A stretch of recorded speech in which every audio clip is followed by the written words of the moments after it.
Voici 5 choses que tu dois absolument faire d'ici la fin de cette année. Si tu suis exactement ce que je vais dire dans cette vidéo et que tu mets cela en pratique, je peux t'assurer que 2026 ne sera pas comme 2025 et ça ne sera pas comme les autres années passées. J'aimerais te parler à cœur ouvert. Ok, au début de l'année 2025, tu t'es fixé des objectifs, tu étais très régulier. Mais dès que l'année a commencé à s'avancer, finalement, tu as oublié encore ces objectifs et tu as commencé à vivre encore au jour au jour. Et finalement, tu te rends compte que, bon, je n'ai pas encore atteint mes objectifs, il faut que j'attende l'année prochaine pour commencer encore à fixer de nouveaux objectifs, ainsi de suite. Alors, je peux t'épargner cela. Ne commence pas 2026 sans voir cette vidéo. Si tu vois cette vidéo en 2026, voici aussi quelques trucs que tu peux mettre en place assez rapidement pour t'assurer d'atteindre tes objectifs entre guillemets en 2026. Il ne faut pas commencer cette année sans faire ces 5 choses. Et je ne te parle pas parce que j'ai lu quelque chose, non. Ça, c'est vraiment à cœur ouvert, des choses que je m'applique encore et encore. La première chose que tu dois mettre en place dès maintenant, ou que tu dois faire dès aujourd'hui, quand tu vois cette vidéo, c'est de faire le bilan de ta vie, le bilan de priorité de ta vie. J'appelle ça comme ça. Faire le bilan de priorité de ta vie. Ça veut dire quoi? Ça veut dire, au début, tu t'étais fixé des objectifs comme moi personnellement. J'ai une feuille ici dans mon portefeuille. Et tu vas voir, chaque année, je fais la même chose. Encore et encore. Je me fixe des objectifs, j'écris ça sur des feuilles. Et je me dis, bon, finalement, qu'est-ce qui s'est passé à la fin de l'année? Donc là, j'ai au moins 3 feuilles ici de 3 dernières années précédentes. Tu vois, même il y en a, oups, faut pas partir comme ça. Il y en a 3. Donc j'ai juste à ouvrir, à regarder pour cette année et me dire, ok, je m'étais fixé ça comme objectif, qu'est-ce que j'ai atteint, qu'est-ce que je n'ai pas atteint. Et aussi, à un moment donné, aussi, te refixer de nouvelles choses et te dire, bon, ça ne compte plus pour moi. Ça, c'est pas vraiment intéressant pour moi. Et ça compte toujours encore et encore pour moi.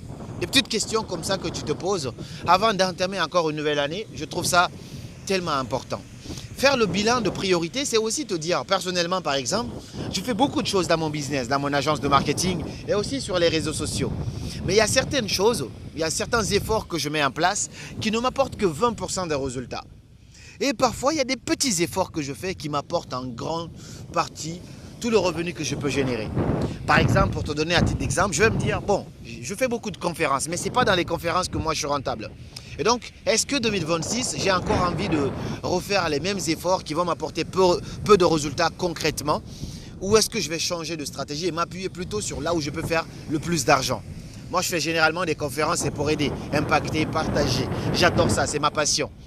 Mais te faire aussi une liste de priorités, c'est important. Maintenant, quelles sont les actions que tu mets en place qui te font gagner le plus de résultats? Et quelles sont les autres actions qui ne te servent pas vraiment à grand-chose? Dans mon agence aussi, c'est pareil. Parfois, on peut se retrouver très occupé, mais est-ce qu'on est vraiment productif sur ces occupations-là vraiment? La question parfois, c'est non. Donc, c'est faire la liste des priorités. Qu'est-ce que nous, on veut vraiment sur lesquelles on veut, c'est quoi les tâches sur lesquelles on veut vraiment s'appuyer pour progresser. Donc faire le bilan de priorité de ta vie, c'est ça. Éliminer certaines tâches qui ne te font pas progresser et mettre en place ou maximiser sur les tâches qui te font progresser. C'est la loi de Pareto. 80% de nos efforts n'apportent que 20% de résultats et parfois 20% des efforts qu'on fait apportent 80% des résultats. Donc c'est quoi le bilan de priorité de ta vie? C'est ultra important que tu puisses mettre cela en place. La deuxième chose que je vais te demander de faire, c'est la plus importante, je pense, ça va être de faire le bilan de tes relations aujourd'hui. Oui, 2025, tu as eu des trahisons. Alors fais le bilan. Qui t'a trahi? Tu as aussi des gens qui t'ont aidé. Qui t'ont aidé vraiment? Tu as eu des gens qui t'ont fait de la jalousie, qui n'ont pas été reconnaissants, de l'ingratitude. Fais le bilan de tout ça. Mais on n'est pas ici dans la victimisation. On est aussi dans la responsabilité. Quand tu vas faire le bilan de gens qui t'ont trahi, ainsi de suite, fais aussi le bilan de qu'est-ce que toi tu as fait de mal aussi. Quelles sont les erreurs que tu as fait dans tes relations? Qui tu as blessé? Une fois que tu as fait le bilan de ça, il va falloir aussi faire la liste des priorités dans tes relations. Tu ne peux pas rester ami avec tout le monde. Personnellement, moi je suis très fidèle. Et donc j'étais très attaché à certaines amitiés qui me détruisaient, qui me rognaient, qui ne m'apportaient rien à part me prendre. Mais je me disais, bon, ces gens-là, ils étaient là depuis, donc il faut s'attacher. Non, ce n'est pas tous ceux qui ont commencé le combat avec toi qui vont finir ce combat avec toi. Ça, j'ai vraiment compris ça aujourd'hui. J'ai tendu la main à certaines personnes, je les ai aidées, je les ai apportées. Par exemple, j'ai la lumière sur moi. J'apporte un peu de cette lumière-là à ces gens-là aussi pour les aider à s'élever. Mais quand ces gens-là vont avoir un peu de lumière, c'est toi qu'on va voir pour cible à abattre. C'est-à-dire, tu deviens le concurrent finalement. Alors que toi, tu ne cherches pas à devenir concurrent. Tu cherches juste à aider. Et donc, tu deviens l'ennemi entre guillemets à abattre ou le résultat à atteindre, ainsi de suite. Et beaucoup de relations comme ça sont très très toxiques. Des gens m'ont trahi, ainsi de suite. Donc à un moment, j'aime bien venir dans des endroits comme ça, à la plage, me poser et faire le bilan de priorité de mes relations. Qui sont les gens qui sont sortis de ma vie? Qui sont les gens qui sont entrés, qui méritent d'être vraiment dans ma vie, à qui je dois pardonner. Quand je fais la liste de tout ça, je pardonne. Mais ça veut dire que je peux garder les gens dans mon cœur sans plus jamais les garder dans ma vie. J'ai décidé de faire ça. Certaines personnes sont parties et j'ai décidé de ne plus jamais leur ouvrir la porte. J'ai tendu la main à d'autres personnes qui m'ont trahi, mais j'ai fait le bilan. Je préfère avoir très peu d'amis, mais des amis de qualité, plutôt que d'être mal accompagné de gens, de profiteurs, ainsi de suite. Je n'ai pas soif de relations. Donc finalement, je préfère une sorte de solitude plutôt que d'être mal entouré. Parce qu'il n'y a rien de pire que d'avoir un entourage toxique, un entourage qui ne veut pas te voir briller, des gens qui te sourient mais qui sont contre ton succès, ton évolution, qui envient ce que tu aimerais obtenir, qui ne savent pas se contenter de ce qu'ils font. Ça, c'est dangereux. Alors fais-moi la liste de tes relations. Fais-moi la liste de priorités de tes relations. Et accepte de pardonner à certaines personnes, mais sans plus jamais les garder dans ta vie. Et demande pardon si c'est toi aussi qui es fautif. Ça ne sert à rien de continuer avec des rancœurs. Ça, c'est ultra important. Troisième chose que je te recommande de faire d'ici la fin de cette année et avant de commencer l'année 2026, et même si tu vois ça en 2026, tu dois faire ceci avant de rentrer dans ton année vraiment, ça va être aussi de faire la liste, de faire le bilan, entre guillemets, de tes finances aussi. Ouais, l'argent c'est important. Celui qui va te dire que l'argent n'est pas important, non, l'argent c'est important. L'argent tout seul ne fait pas le bonheur, mais c'est important. L'argent c'est important, tu ne peux pas le savoir. On va prendre l'exemple de, tu voyageais en économie et voyage en business et voir la différence de traitement. Moi personnellement c'était ça. À l'époque, toutes mes conférences, tous mes voyages, je voyageais en économie. De temps en temps, j'ai commencé à upgrader, à élever mes standards, à voyager en business de temps en temps. Et tu vois la différence de traitement, mon frère. Tu ne fais même pas la queue. Dans l'avion, on te sert ce que tu veux. Tu as des vrais repas, des vrais couverts. Alors que de l'autre côté, tu as du plastique qu'on te donne ou des couverts en bois. Tout ça, c'est l'avantage de l'argent. Maintenant, quand on parle de ça, quelles sont tes entrées d'argent cette année? Combien tu as fait rentrer sur l'année? C'est important de pouvoir te dire, j'ai fait 100K cette année, j'ai fait 200K, j'ai fait 1 million d'euros cette année. Combien tu as fait rentrer cette année? Mais au-delà de combien tu fais rentrer, comme on dit, combien tu as gardé? Quelles sont tes sorties d'argent aussi? Et analyse les entrées et les sorties. Est-ce que tu es bien? Est-ce que tu as géré? Est-ce que tu as dépensé plus que tu as gagné? Est-ce que tu as pu épargner? Est-ce que tu as pu investir? Combien sont tes investissements? Combien sont tes épargnes aujourd'hui? Et quelles sont les dépenses aussi qui t'ont pesé? Analyse tout ça, vois combien tu pèses. Si tu pèses bien en investissement, tant mieux pour toi. Si tu pèses bien en épargne, alors commence aussi à investir. Mais si tu vois que tu as fait rentrer de l'argent, mais tu n'as pas pu épargner ni investir, alors il y a une fuite quelque part. Il y a un problème quelque part. Et ça, il faut corriger absolument. Donc, quelles sont les grosses dépenses qui t'ont pris beaucoup d'énergie, qui t'ont pris beaucoup d'argent? Qui sont ces gens-là qui absorbent ton argent? Qui sont ces gens-là qui t'empêchent d'avoir une bonne éducation financière, une bonne discipline financière? Et qu'est-ce que tu peux faire de ça? Comment tu peux sortir ces gens-là de ta vie? Ça, c'est ultra important. Et comment tu peux agir sur certains points pour réduire tes dépenses et maximiser sur tes investissements et tes épargnes? Qu'est-ce que tu dois faire? Qu'est-ce que tu dois changer à propos de tes finances? Parce que c'est ultra important. Aujourd'hui, la plupart des gens te respectent en fonction de comment tu pèses, combien tu pèses. Combien tu pèses aussi, c'est ultra important. Donc, voilà un peu la troisième chose que je t'invite à faire ici, qui est vraiment primordiale. Donc, la quatrième chose que tu dois faire finalement, pour commencer cette année 2026, ça va être entre guillemets maintenant, enfin, de te dire qu'est-ce que tu veux pour l'année 2026. N'attends pas janvier. Commence maintenant à te fixer des objectifs, à te dire, ok, 2025 ça s'est passé comme ça, ok, mais voici maintenant ce que je veux réellement. Et sur ce point-là, j'aimerais m'appuyer sur quelque chose. Qu'est-ce que tu veux du plus profond de toi? Parce que les gens veulent pour toi, parce que les gens disent de toi. Non, qu'est-ce que toi tu veux pour toi? quels sont les objectifs? Combien d'argent tu veux avoir pour l'année 2026 seulement? Est-ce que tu veux faire 1 million d'euros? Est-ce que tu veux faire 100 000 euros? Est-ce que tu veux faire tes premiers 10 000 euros dans ton business? Mais qu'est-ce que tu veux? Parviens à mettre des mots là-dessus. Pas seulement l'argent. Qu'est-ce que tu veux en termes de relation? Quel type de relation tu veux? Tu peux même décrire. On appelle ça la loi d'attraction. Et ça marche, je t'assure, ça marche. Demande à la vie te donnera. Décris-moi l'homme de tes rêves. Quel type d'homme tu veux avoir dans ta vie? À quoi il ressemble? À quoi ressemble sa vie? À quoi ressemble son style de vie? À quoi ressemble sa spiritualité? À quoi ressemble son physique? Et c'est pareil. Décris-moi la femme de tes rêves. Comment tu veux qu'elle soit? Quel type de cheveux? Décris, demande à la vie. Je peux t'assurer que la vie te servira. Ça ne sera pas exactement, mais ça se rapprochera en termes d'énergie et tout ce qui va avec. Demande avec précision. Mais quand tu demandes, voici l'autre chose que tu dois faire. C'est qui est-ce que toi tu dois devenir pour atteindre ces objectifs-là? Ça veut dire c'est quoi le plan? C'est quoi le plan? Oui, je veux avoir 1 million d'euros. Mais quel est mon plan déjà? Et qu'est-ce que je dois devenir? Qui je dois devenir?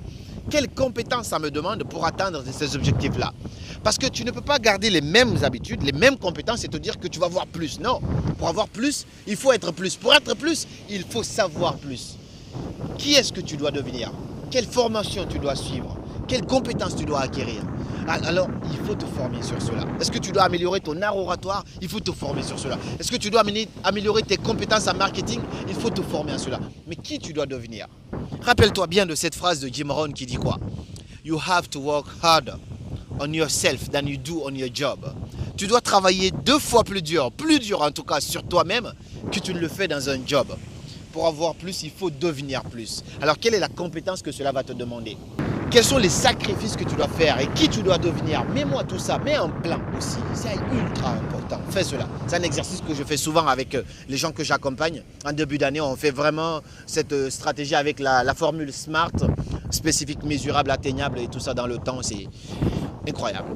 Et en dernier lieu, une fois que tu sais, tu as fixé un plan, je ne vais même pas ouvrir mon cahier parce que je m'en rappelle vraiment, c'est un truc que je pratique. Ça va être de te demander quel est le mot d'ordre de ton année 2026. C'est-à-dire, et ça tu vas me répondre dans les commentaires à la fin de cette vidéo.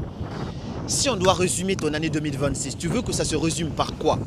Est-ce que le mot d'ordre, le mot qui va guider, le mot direct, entre guillemets, directeur, ce qui va guider vraiment ton année 2026, ça va être quoi? Est-ce que ça va être discipline? Donc tout ce que tu dois faire doit tourner autour de la discipline. Quelle est la phrase que tu dois te répéter? Quel est le mot d'ordre que tu vas te répéter pour atteindre tes objectifs? Est-ce que ça va être discipline? Ou bien ça va être, allez, motivation pour toi, peu importe. Est-ce que ça va être gratitude? Est-ce que ça va être vendre? Maintenant, en tant qu'entrepreneur, parfois, tu as besoin de te fixer ça parce que le but ultime de l'entrepreneuriat, c'est de vendre. Si tu ne vends pas, ton business, il meurt. Est-ce que ça va être impacté? Parce que c'est la base aussi. Si tu n'impactes pas, tu n'as pas de valeur que tu vas obtenir en retour. Quel est le mot d'ordre qui va définir ton année 2026? Quel est le mot d'ordre? Pour moi, personnellement, il y a 2 mots carrément qui vont définir mon année. Je vais dire entre guillemets impact parce que ça a toujours été la base, la loi de l'impact. Plus je donne, plus la vie me le rend en retour. Et deuxièmement, ça va être, allez, je vais décevoir plus d'un, mais gratitude. Parce que je suis persuadé que à chaque fois que je suis reconnaissant pour ce que la vie me donne encore plus. Je dis merci à la vie pour tout ce que j'ai et la vie me donne encore plus, encore et encore. Donc quel est le mot d'ordre? Dis-le-moi dans les commentaires. Si tu dois définir ton année 2026 par un mot qui va guider ton année, ça va être quoi? Discipline, argent, vente, business, impact. Ça va être quoi? Dis-le-moi dans les commentaires, je suis très curieux. Et je te souhaite de passer une très bonne fin d'année déjà et que 2026 soit ton année.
Suivez vos rêves, peu importe comment c'est dur, peu importe si vous ne savez pas où ça va vous mener, vos rêves connaissent le chemin.